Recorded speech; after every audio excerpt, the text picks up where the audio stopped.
Kaya wag mo akong pakialaman. Enjong! Ano yan? Ba't sinisikuan mo yung pinsan mo? Tay, etong pamangkin mo magaling eh. Nakikialam, wala naman ang pinag-aaral. Teka nga. Tay, tara na, anong oras na? Baka malit pa ako doon sa school. Ito na, anak. Bilisan mo naman tayo, ang bagal-bagal mo eh. Ito na, tara na.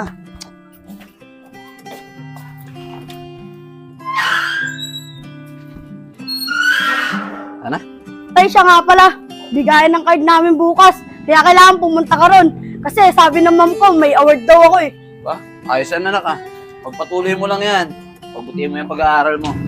Sige po tay, tara na po. Galingan mo lang ng galingan, anak, para lagi kami award. Uy, Enchong! Uy, Tito Enad. Magandang umaga po. Magandang umaga rin naman sa'yo, Vince. Saan ba lakad mo? Ito po, Tito Enad. Makangalakal na naman po, katulad po ng dati. Ito lang naman po yung alam ko paraan para po maaraw sa araw-araw eh. Aba, ayos ah. Napakasipag talaga ng pamangkin ko ah. Kumain ka na ba bago umalis ng bahay? Hindi pa nga po, Tito Enad eh. Bago pa lang po kasi ako nakangalakal. Wala pa po akong pera eh. Ganun ba, Vince? Oo talaga oh. O ito, kunin mo. Kumain ka muna bago ako magtrabaho ah. Maraming salamat po, Tito Enad ah. Paano po? Dito na po ako ah. O sige, Vince, mag-iingat ka ah. Sige po. Maraming Sana. salamat po. Tay, bakit naman binigyan niyo pa si Vince? Imbis na idagdag niyo na lang sa baon ko, ibinigay niyo pa sa kanya. Ikaw talaga anak ko. Hayaan mo na yun.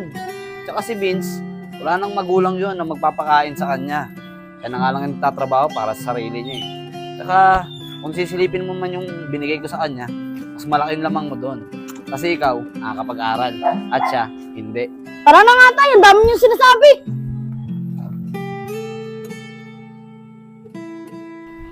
Ano kaya mabibiling pagkain? Nagugutom na ako eh.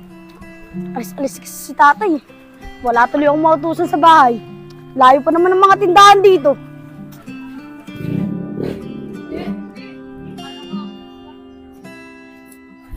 Si Vince ba yun?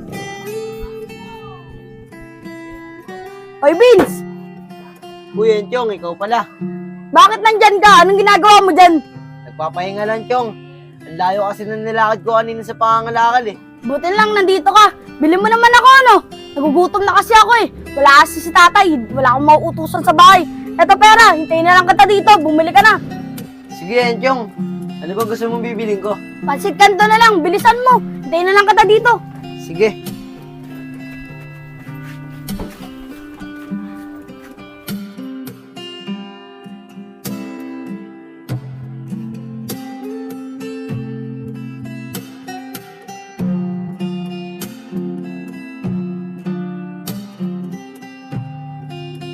Tagal naman ni Vince. Kanina pa ako naghihintay dito eh. Pansit kanto lang pinapabili ko. Uy, Chong. Ito na yung pansit canton mo. Ito na rin yung sukli mo. Bakit 20 lang sukli nito? 100 yung binigay ko sa'yo ah. 15 lang isang ganto ah. Bumalik ka nga doon sa tindahan. Hindi ka ba marunong magbilang? Ang hina talaga ng ulo mo. Yan ang hirap eh, kapag hindi nakapag-aral. Pasensya ka na, Chong ha. Sige na, babalik na lang ako sa tindahan. Sige, bilisan mo. Nagugutom na ako. Chong, ito na yung sukli mo.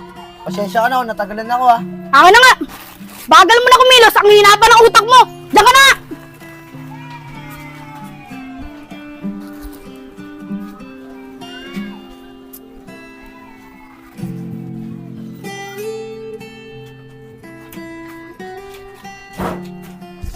Oh, Enjong, nak, saan ba galing? Pagdating ko dito sa bahay, walang tao. Iniwan mo pang bukas ang pinto. Lumabas lang ako saglit, tay. Nagutom kasi ako eh. Napatagal lang naman ako dahil dyan sa pamangkin mo si Vince eh. Bagal na kumilos. Ang hina pa ng ulo. Bakit ba kasi anak? Ano ba kasing nangyari? Eh paano kasi tay? Yung pamangkin mo si Vince, inutusan ko lang bumili ng pansit canton. Pagbalik, kulang pa yung sukle. Kaya ka tumagal. Bakit kasi inutos mo pa sa kanya? Kaya mo naman bumili. Ayan tuloy, tumagal ka pa lalo. Ay naku tay, sinesermonan nyo na naman ako. Dapat ang pagsabihan nyo, yung pamangkin nyo na walang pinag-aralan. Palibasa, mahina yung utak eh. Naku Enjong, tumigil ka na nga dyan. Ayan nga yan. Ako na magluluto niyan para makakain ka na. Pabilisan tay, nagugutom na ako eh. Oo.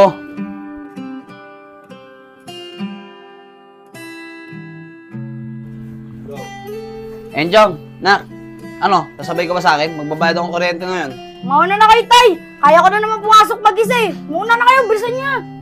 O sige na, mauna na ako. Storbo eh. Uy, Tito Enad, saan po kayo pupunta? Ah, dito lang ako, Vince. Magbabayad lang ako ng kuryente. Ah, ganun po ba, Tito? Mag-iingat po kayo, ah. Salamat, Vince, ha. Napakabait mo talagang bata. Pero teka, kumain ka na ba? Baka mamaya nangangalakal ka ngayon tapos di ka pa kumakain, ha. Okay lang po ako, Tito. Mamaya na lang po ako kakain pag nakabenta na ako. Ay nako, Vince. Di pwede yan. Baka mamaya magkasakit ka niyan sa ginagawa mo. Pero dapat kahit kape, nagkakape ka bago ka umalis ng bahay. O eto, kumain ka muna. Baka mamaya magka-ulcer ka pa eh. Napakabait niyo talaga sa akin, Tito. Maraming salamat po ulit dito, ah. Wala yan, Vince. Sige na, dito na ako. Kumain ka, ha. Sige po, ingat po kayo, ah. Sige.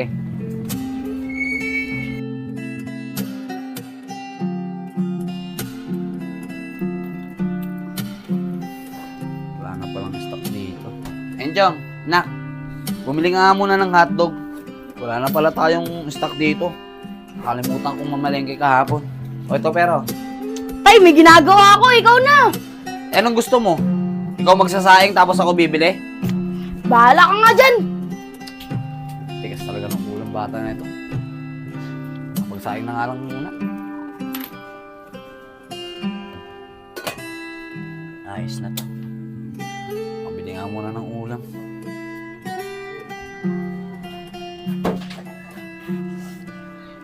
Wichong, parang bad trip ka. Anong nangyari sa'yo? Paano hindi mababadrip? Si tatay utos ng utos. Naglalaro ako ng ML eh. Kaklase ko pa naman yung mga kasama ko. Kakantsaban ako mamaya nun. Chong, bakit kasi hindi mo na nasundin yung tatay mo? Tatay mo naman yun eh. Tsaka baka mamaya, importante yung inuutos niya. Laro lang naman yung ginagawa mo eh. Wala ka naman dito eh. Bakit ka nangingialam? Ay, wala ka naman pala talagang alam. Pagbibilang nga na sukli, hindi mo alam eh. Si Enchong yun ah. Ba't yung inaaway niya yung pinsan niya? Malapitan niya. Kasi hindi ka naman nakapag-aral, di ba? Kaya wag mo akong pakialaman. Enchong! Ano yan? Ba't sinisikuan mo yung pinsan mo? Tay, etong pamangkin mo magaling eh. Nakikialam, wala naman ng pinag-aaralan. Teka nga. Ano ba nangyari? Vince, bakit ba kayo nagtatalo ng pinsan mo? Eh Tito, pinagsabihan ko lang naman po sa Enchong eh. Sabi ko po sa kanya, sundin niya po yung mga utos niyo. Sabi niya po sa akin, wala daw po akong pakialam. Kasi daw po wala akong pinag-aralan. Tay, totoo naman eh. Wala siyang alam dahil wala siyang pinag-aralan. Enchong, di sa kinakampihan ko yung pinsan mo ha. Pero, di naman sapat na dahilan yun eh. Tignan mo si Vince. Hindi niya magawang mag-aaral dahil wala siyang magulang na magpapaaral sa kanya. Pero tignan mo siya. Marunong siyang rumespeto at gumalang sa ibang tao.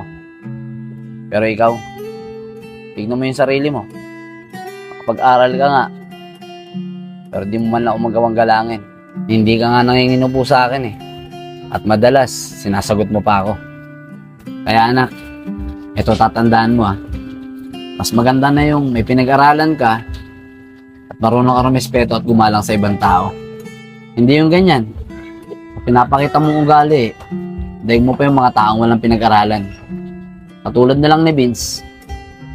Kasi si Vince, marunong gumalang at rumespeto sa ibang tao. Higit sa lahat, sa mga nakatatanda sa inyo. Tay, pasensya na po sa mga maling ugali na pinakita ko sa inyo. Ngayon po, naintindihan ko na. Sorry po, Tay. Wala na sa akin yun, anak.